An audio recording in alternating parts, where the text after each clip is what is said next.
Olá e seja bem-vindo ao primeiro episódio do podcast Este Futebol Não É Para Velhos, onde damos destaque ao futebol internacional e a portugueses a jogar no estrangeiro, principalmente nas principais ligas europeias. Eu sou Afonso Santos e vou-me fazer acompanhar por Francisco Tavares e por João Castro. E vamos começar a falar da Netflix. Toda a gente sabe o que é. Foi criada a 25 de agosto de 2024, quando Pedro Neto assistiu João Félix para o último gol do Chelsea na goleada sobre o Wolverhampton por 6-2. Começando a falar desta dupla de portugueses no Chelsea, entre Pedro Neto e João Félix, dão-se muito bem fora de campo, dão-se bem também dentro dele, podem começar a aterrorizar a Premier League. Tem tudo para correr bem. São jogadores que se conhecem bem, como disseste, e muito bem, já se conhecem das camadas jovens da seleção, conhecem-se de fora do campo, e viu-se nas movimentações e na forma como jogaram nesse jogo, apesar de serem poucos minutos, entraram os dois já no decorrer da segunda parte, viu-se que são jogadores que se complementam muito bem. Aquela arrancada de Pedro Neto é muito boa e consegue ter o discernimento, exatamente, de colocar a bola um bocadinho mais atrás, e João Félix está no sítio certo e é uma grande finalização. Num jogo em que o grande destaque vai para a dupla entre Madueke e Cole Palmer, não é? O Madueke fez 3 golos e o Cole Palmer marcou mais um e assistiu os 3 do Madueke. É um bom sinal para o Chelsea, começa a ter cada vez mais opções no ataque. Além destes 4, ainda há Mudryk, caso lhe apeteça voltar a partir de como fez no Shakhtar. João, tu falaste recentemente com o pai de Pedro Neto, na altura, durante o Europeu. Como é que foi conhecer o pai do Pedro Neto e achas que ele também se pode vingar na Premier League esta época? Pedro Neto, Netflix, é como tu disseste. Netflix. Está dado o mote para uma verdadeira série que podemos ver na Premier League. Pedro Neto, João Félix, aliás, como o Francisco disse, aquela jogada até faz um pouco lembrar quem se recorda no último Europeu, o Pedro Neto, a capacidade dele desequilibrar e entrar, neste caso serviu na altura de Francisco Conceição, apesar de ter sido o Pedro Neto que fez a jogada toda.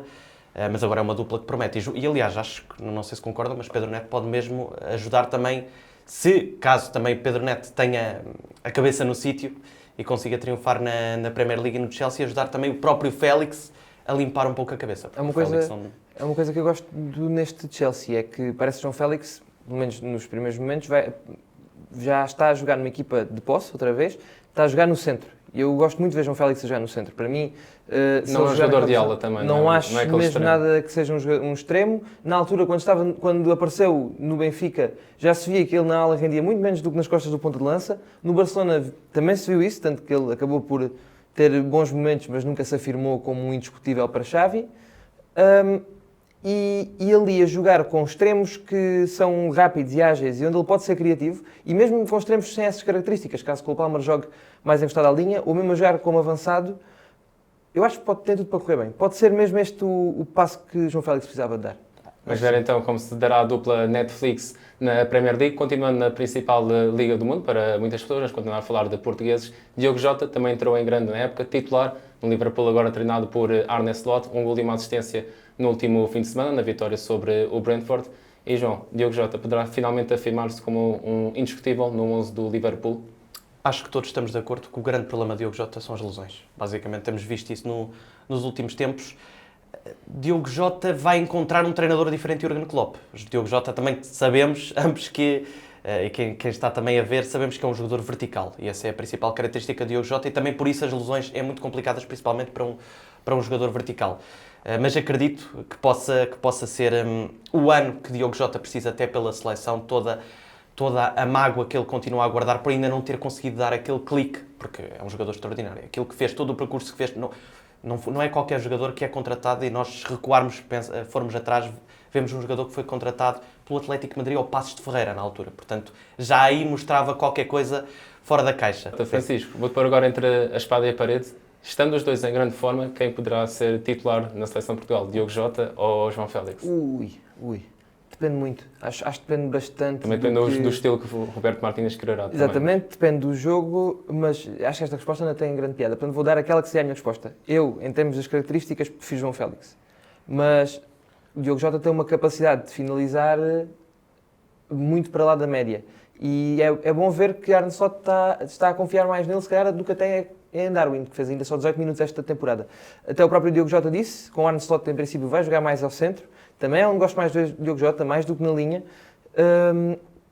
E com jogadores como Salah e agora Federico Chiesa, por exemplo, a servi-lo, ou Luís Dias, tem tudo para voltar a correr bem. Vamos esperar, como disse o João, que ele não se lesione. Muito bem, para começar então a fechar a Premier League, João, agora vou-te pôr a ti entre a espada e a parede. Vamos para a equipa mais portuguesa da Liga Inglesa, Wolverhampton. Consegues dizer todos os portugueses que lá jogam? Há uns quantos internacionais, exato. Nelson Semedo, Totti Gomes. Agora complica, se quiseres ajudar também, Francisco. O Francisco é bom. Totti Francisco é um Gomes, craque. Rodrigo Gomes, Rodrigo Gomes, exato. Chiquinho, Muito bem. Fábio Silva, Yeah. Gonçalo Guedes. E estão todos, sim. Sete? Estão todos, Pronto, sim. é isso. Exatamente. Gonçalo Guedes também teve em grande plano agora, com mais 2 gols ontem. Vamos ver então como é que estes sairão. Para fechar, queres destacar ainda o outro Jota da Premier League, não é, Quero sim, João? senhor. Quero sim, senhor. Já andava a insistir, aliás, falámos, até posso deixar esta história aqui curiosa, que falámos aqui antes a discutir os temas e quando tínhamos falado não tinhas ainda referido o Jota Silva e eu até meter-me contigo a dizer, olha, quem sabe vai ser o melhor marcador da Premier League. Estávamos a brincar isso em off, brincadeiras normais e picardias normais do futebol, e a verdade é que a brincar, Jota Silva, que chegou do Vitória, entra em Nottingham Forest e faz já um gol. Claro que não sabemos como é que vai ser o resto da época, é apenas um gol, é apenas uma estreia, mas deixa bons indícios. Não sei se também concordam. Eu vi um tweet de um adepto do Nottingham Forest a dizer que o Jota Silva estava a dar tudo para não ser emprestado ao Olympiacos a época toda. Como está, tem mesmo com o Nottingham Forest e também no investidor do Rio Ave. E David Carmo já fez exatamente esse caminho. Fez Agora voltou ao exatamente Olympiacos isso. por uma época. Através do Nottingham Forest. E se calhar qualquer dia o Grealish pode pôr uma baixa que vai para o Jota. Não sei Qualquer se dia, concordam. qualquer dia o Jota deixa de ser o Grealish português e o Grealish já Exato. começa a ser o E Jota ser o português. Jota, exatamente. Vamos ver então. Fechamos então assim a Premier League, vamos para a Série A. Deixa-me só dar Amanhã. mais um destaque aqui, já em Inglaterra, Então, porque então. a taça da Liga foi muito boa para os portugueses. Para além do Jota, que marcou um gol, Gonçalo Guedes voltou a marcar 2 gols e foi aplaudido de pé quando saiu no jogo do Wolverhampton. E o Southampton ganhou 5-3, com um gol e assistência de Mateus Fernandes. Portanto, é uma prova de portugueses. Vamos ver como é que vai ser agora nas próximas fases que entram os restantes. Estão a começar fortíssimos os portugueses na Premier League. Na Série A, talvez não tanto, sobretudo onde está Rafael Leão, no Milan. O Milan que empatou primeiro com o Torino a 2 e depois perdeu com o recém-promovido Parma, 2-1. Rafael Leão ainda está em branco esta época. E, João, Rafael Leão se calhar também já poderia dar esse passo em frente que lhe parece faltar já há 2 ou 3 temporadas. Sim, Rafael Leão, outro jogador. Já falámos de Diogo Jota, apesar de diferente. Rafael Leão, o principal problema do Rafael Leão, de longe, é as lesões. Na minha opinião, é uma questão mental, um bocadinho mais mental e psicológico. E vemos que hoje em dia conta muito também para o futebol. Portanto, precisa dar aquele passo fulcral na seleção, no Euro. Não sei se acho que todos concordamos também que vimos que faltava sempre ali, no jogo com a França até acabou por ser o principal desequilibrador, mas ali na fase de decisão faltava sempre alguma coisa para ser decisivo, que é o que se pede principalmente num jogador naquela posição, mas acho que pode ser uma época determinante para Rafael Leão no AC Milan. E depois houve aquele episódio, eu creio, não sei se viram, de alguma confusão que ele teve com os adeptos num jogo Sim, há pouco tempo, que ele até deixou aquelas um post críticas nas já de redes sociais. antigamente, sobretudo do Caça, Sim. mas também de alguns adeptos que criticam a suposta, não devido que ele não tenha falta de empenho, mas que às vezes isso pode-se refletir nas atitudes em campo, apesar de todo o talento inegável que tem. E Francisco, outro jogador que foi para a Série A, também partiu outro nome, mas não o apelido, Francisco Conceição, novo reforço da Juventus. Achas que pode já pegar destaca na equipa? A Juventus começou muito bem este campeonato e reforçou-se muito bem. Para além de Francisco Conceição, também foi o Nico Gonzalez, não o do Porto, da Fiorentina, o avançado da Fiorentina. Tem tudo para fazer já a diferença. Se calhar não vai começar a jogar a titular, aliás, tenho quase certeza que não, mas tem tudo para ganhar o seu espaço e poder conquistar esse plano. Deixa-me só voltar um bocadinho atrás a Rafael Leão, porque eu gostaria de reforçar aqui uma coisa que o João disse, adicionar a isso. Aquilo que custa mais a ver um adepto de futebol em Rafael Leão, que é um jogador com um talento enorme, e eu creio que vocês vão concordar nisso, é a questão da decisão. O Rafael Leão dá a ideia que vai num para um e passa pelos jogadores, às vezes se quiser, e se quiser ainda volta para trás e volta a passar por ele. Só que depois a decisão, 9 em 10 vezes, parece que decide mal. E depois, quando decide bem, sai um golaço ou sai uma assistência primorosa. E acho que é um bocadinho isso que falta e poderá ser a diferença que faz ao Milan. Voltando ao Francisco Conceição, Tiago Mota começou muito bem ao serviço da Juventus e Francisco Conceição é um desequilibrador nato e tem tudo para meter muitas bolas na cabeça de Vlahovic. Bem, para fechar o capítulo Série A, Rui Patrício, reforço da Atalanta, e em princípio será mesmo para ser titular, vai disputar com Carne Zecchi, mas em princípio Patrício começará como titular. Ficaram surpreendidos com este novo rumo do guarda-redes? Por acaso não fiquei particularmente surpreendido. Sabia-se que ele estava de saída da Roma e parece-me ser um sítio... A Atalanta quando olhamos para a Atalanta, se vemos aquela boa imagem, parece um sítio bom para se estar. E o Rui Patrício tem muito a adicionar a uma equipa que é, por natureza, algo jovem e mistura ali uns lives de experiência. E é bom ter jogadores como o Rui Patrício. O Rui Patrício já viveu muito do que é para viver no futebol e acho que vai adicionar muito.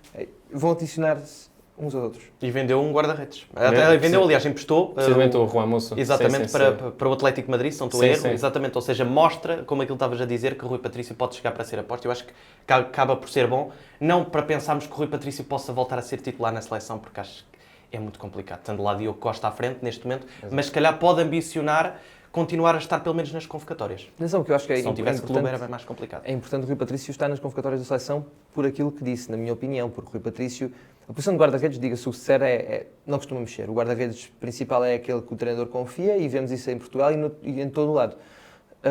Mas ter um jogador como o Rui Patrício, que já foi campeão da Europa, que já foi a Mundiais e Euros, é sempre importante. Bem, fechamos assim o capítulo de Série A, vamos para a Liga, onde quase todos os portugueses estão no clube que, em princípio, ganhará o título, o PSG.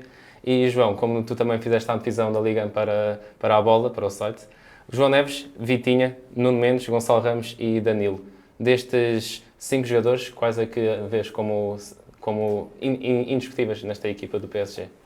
Ou Revoar Mbappé ou Olá João Neves. Era esse o meu título, passo já a dizer, da divisão. Ou seja, basicamente era sabermos se o PSG ia ficar refém de uma saída do Mbappé ou ia ficar feliz com uma entrada de João Neves. E até agora, pelo que estamos a ver, João Neves tem cumprido. No PSG tem jogado. Aliás, é um jogador, se Luís Henrique desfaz em elogios a Vitinha, acho que vai-se desfazer em elogios a João Neves, que eu, na minha opinião, acho que não são jogadores assim tão diferentes quanto isso. Não sei se concordam ou não. Achas que se conseguem complementar E conseguem complementar-se em campo, mesmo sendo características parecidas, até já a pensar na seleção, obviamente estamos a falar de dois internacionais portugueses, mas acho que o João Neves pode ser, obviamente, um dos destaques positivos desta Liga. O João Neves, já se notava isto no Benfica e continua-se a notar no PSG, que é a questão da simplicidade. O João Neves joga um futebol simples, mas o que é muito importante. A assistência que ele faz, eu não quero estar a mentir, ele assiste o Barcola e depois eu não sei se é o Asensio, penso que é o Asensio, já leva 4 assistências em dois jogos, é extraordinário.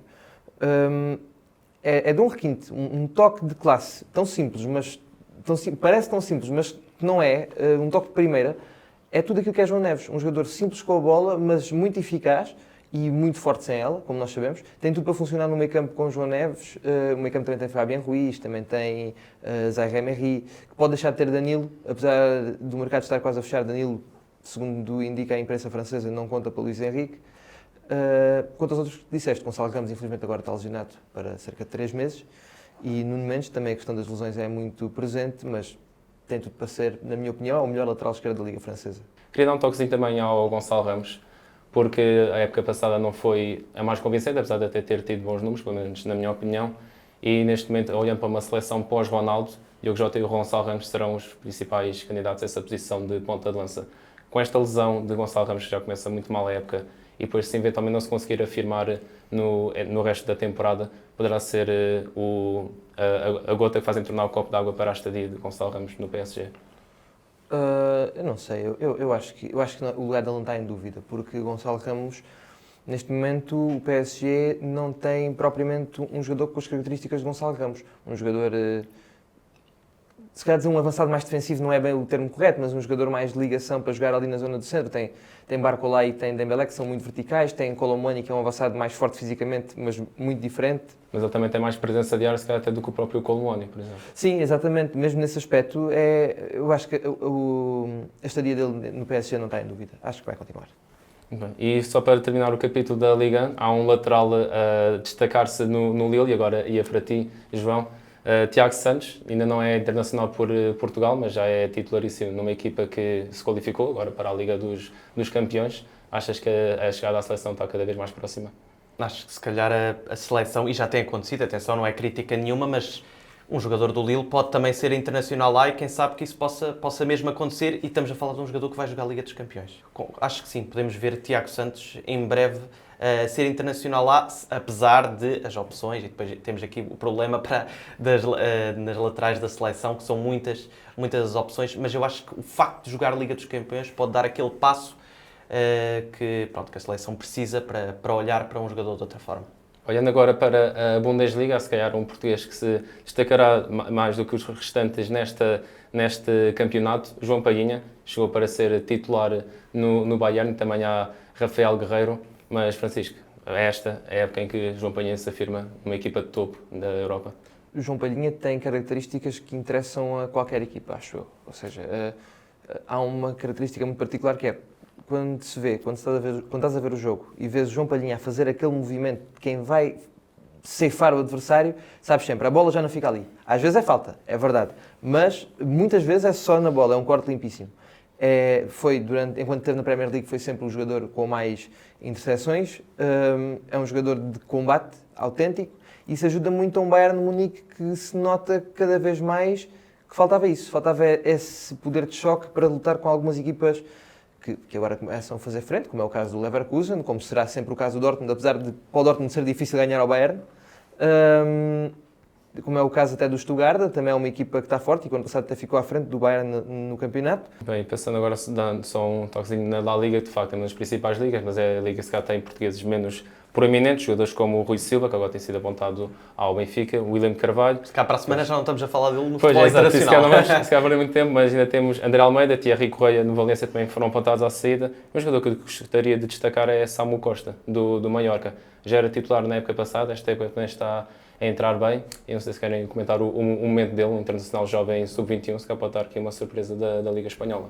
A Liga Espanhola é conhecida por lançar assim esses talentos e não seria o primeiro, nem será com certeza o último. Vamos ver como é que será o futuro dele, ainda é muito jovem, vamos ver.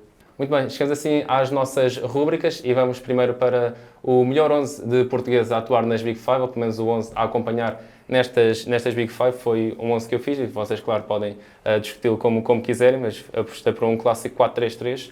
Rui Silva na baliza, enquanto está no Betis, também acho que não há muitas mais opções. O Daniel Lopes ainda está no Lyon, mas também também há José Sá, também era outra grande hipótese, verdade. Depois, claro, que já dissemos também dele, Tiago Santos na ala direita. Centrais, Rubem Dias e Diogo Leite. E depois, Nuno Mendes, claro, a lateral esquerdo. Depois o meio campo, nós aqui discutimos um pouco. Francisco, eu coloquei Palhinha a média defensiva, acho que todos temos concordado nisso. Mas depois Vitinha e Bruno Fernandes, mas estávamos a falar um pouco em off, que se calhar o João Neves está mesmo a bater à porta deste meio campo hipotético de portugueses. Neste momento, em termos de forma, se calhar, eu aí, se calhar, discordo um bocadinho. Ainda acho que esse é o meio campo ideal da seleção. Mas João Neves está logo ali. João Neves está a espreitar. É de facto uma boa hipótese para um futuro, se calhar não muito distante, mas há que dizer uma coisa, que é, destes três jogadores do meio campo apresentam todos um nível muito elevado. Acho que ainda é um bocadinho difícil, ainda há uma distância a percorrer para João Neves. Mas pronto, com a evolução... Mas ele pode chegar, claramente. Bem, e agora, João, nós também discordámos um pouco desta frente de ataque. Eu coloquei Bernardo Silva, Diogo Jota, para não confundirmos com o Jota Silva, e Rafael Leão. Mas tu achas que se calhar Pedro Neto ou Félix também, a Netflix podia estar aqui presente nesta frente? Exato, Netflix. Nós agora não podemos dizer mais, acho que estamos proibidos de dizer Pedro Neto e João Félix. Sempre. É Netflix para sempre. Não, de facto, para mim, o único intocável daí da tua frente de ataque era Bernardo Silva. Continua a ser, apesar de ser um jogador, nós aqui falamos em 4-3-3, até podíamos colocar também o Bernardo no meio campo, se bem que o meio campo já está tão complicado que ainda colocar mais opções, mas sim, acho que a Netflix é para ter em conta o João Félix e o Pedro Neto. Acho que é mesmo para ter em conta mais que o Rafael Leão. Vamos agora para a nossa última rúbrica, o Bola na Mão, e vou pedir ao nosso videógrafo aqui, o Brando, para nos atirar uma bola. Também serviu. Boa assistência, João. Eu vou ter de pousar isto. Bola na Mão, eu também vou deixar aqui isto de lado. A ideia é, dizemos agora, cada um tem 5 segundos para dizer treinadores portugueses que estejam lá fora. Não só nas Big Five, mas que estejam no estrangeiro. E, portanto, posso começar eu, Abel Ferreira. Treinadores portugueses no estrangeiro? Sim, força. Estamos tramados. Abel Ferreira. Vou ignorar que eu já tinha dito isso. Artur Jorge. Jorge Jesus. Nuno Espírito Santo. Marco Silva. Luís Castro. Acho que já perdi. Acho que já perdi. Já perdi. Estreia o Francisco. Pedro Caixinha. Ricardo Soares. Sapinto. Álvaro Pacheco. Bruno Pereira. Alboruba. Já fui. Acho que já foi, portanto. Já fui. Hoje ganhou, hoje levei a bola para casa e nós chegamos assim também ao final deste primeiro episódio de Este Futebol Não É Para Velhos. Francisco e João, muito obrigado. Voltaremos a ver-nos no próximo episódio de Este Futebol Não É Para Velhos.